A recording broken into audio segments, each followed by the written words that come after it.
নমস্কার বন্ধুরা, সুপ্রভাত। আজকে চলে এসেছি একটা ব্রেকফাস্ট টিফিন নিয়ে।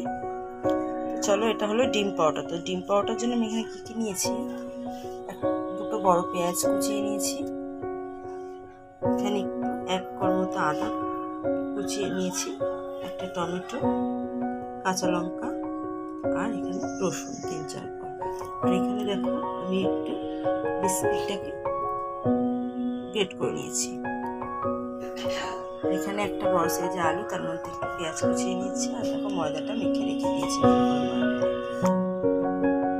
আর ডিম পাউডারের জন্য আমি এখানে আলুটাকে একটু তরকারি করবো, কারণ শুধু ভালো লাগে না খেতে। তো আলুর মধ্যে দিয়েছি পেঁয়াজ, আদা আর রসুন, কাঁচা লঙ্কা কুচানো দিয়ে তরকারিটাকে আমি রেডি করবো। আলুর তরকারিটা বসানোর জন্য দেখো কড়াতে আমি একটু তেল দিয়ে দিয়েছি, একে একে আলুগুলো আমি ছেড়ে দেবো। কোচানো একটু লঙ্কা আমি দিয়ে দিচ্ছি কড়াতে, একটু রসুন, আদা যেটা আমি কষিয়ে রেখেছিলাম,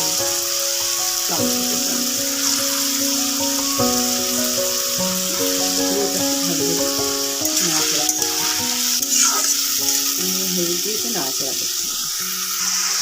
স্বাদ মতো লবণ, হলুদ আর একটু চিনি দিয়ে উপকরণগুলো দিয়ে নাড়াচাড়া করে এবার ঢেকে দেবো।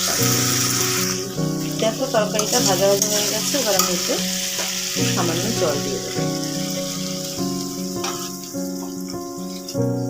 জল দিয়ে আবার এটাকে 5 থেকে 7 মিনিট হতে দেবো। ডিম পাউডার জন্য আমি এখানে দেখো বিস্কিটটা গুঁড়ো করে নিয়েছি, 3টে বিস্কিট, আর এখানে 2টি ডিম নিয়েছি, একটু গরম মশলা নিয়েছি, আর পেঁয়াজ লঙ্কা কুচানো, লবণ। চলো দেখা যাক কি করি। ডিম দুটোকে ফার্স্টে ফাটিয়ে নেবে। 2টো ডিম আমি ফাটিয়ে নিয়েছি। এবার একে একে উপকরণগুলো দেবো। এবং পেঁয়াজ কুচানোটা দেবো, লঙ্কা কুচানোটা দেবো, একটু রসুন ছিল সেই রসুনটা দিয়ে দিলাম। এবার একটু লবণ দেবো স্বাদ মতো, একটু গোলমরিচ গুঁড়ো দেবো, গরম মশলার গুঁড়ো দিয়ে এটাকে ভালো করে আমি কাটিয়ে দেবো। এবার দেখো যে বিস্কিটটা আমি এখানে গুঁড়ো করে রেখেছিলাম, মেরি বিস্কিট, তোমরা চাইলে মেরি বিস্কিট, মেরি বিস্কিটটা ভালো দিয়ে আমি সামান্য পরিমাণে দিয়ে দিলাম। এখানে দিয়ে আর ভালোভাবে ফেটাবো। দেখো ব্যাটারটা কিন্তু বেশি পাতলা করা করে এরকম গাঢ় করে তৈরি করতে হবে। তারপর দেখো আসছি 5-7 মিনিট পর আমি ঢাকনাটা খুলে দিলাম।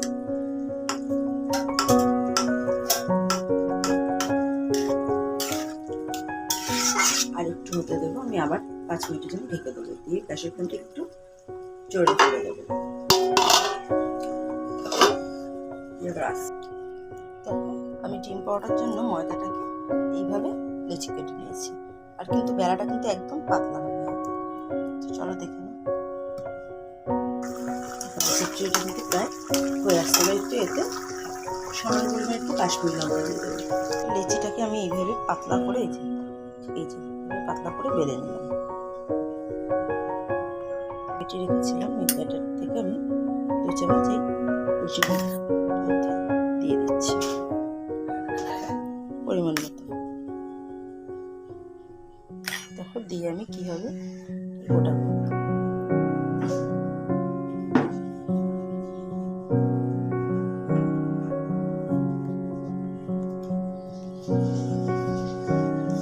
দেখো ফার্স্টে আমি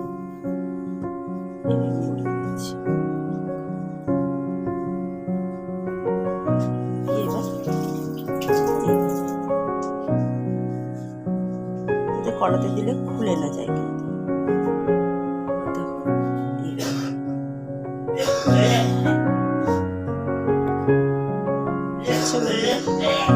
কড়াতে যখন দেবো আমি কিন্তু এই দিকটা আগে নিচের দিকে দেবো, তারপরে উল্টে দেবো।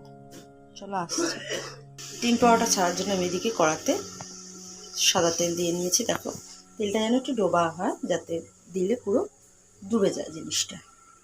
এবার আসছি, এই কিন্তু আমার তরকারিটা হয়ে গেছে। ডিম পাউডার সাথে খাওয়ার জন্য আমার তরকারিটা কিন্তু রেডি হয়ে গেছে।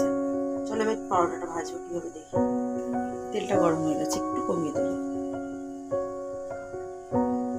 দিয়ে দেখো আমি আস্তে করে ছেড়ে দেবো। দেখো কড়াতে দেওয়ার সাথে সাথে কিন্তু আমি এটা আবার একটু উল্টে দিলাম, দিয়ে আবার উল্টে দিলাম, দিয়ে এবার গ্যাসের ফ্লেমটা কমিয়ে দেবো, দিয়ে আস্তে আস্তে ভালো করে সেঁকে নেব। দেখো এটাকেও আবার কড়াতে দিয়ে আমি ওই করে ভেজে দিচ্ছি। তোমরা যে যেমন ভাজা পছন্দ করো, কড়া হালকা সেভাবে ভেজে দিই। দেখো আমার ডিম পরোটা কিন্তু রেডি। ভালো লাগলে কিন্তু লাইক, কমেন্ট আর সাবস্ক্রাইব করতে ভুলো না। টাটা।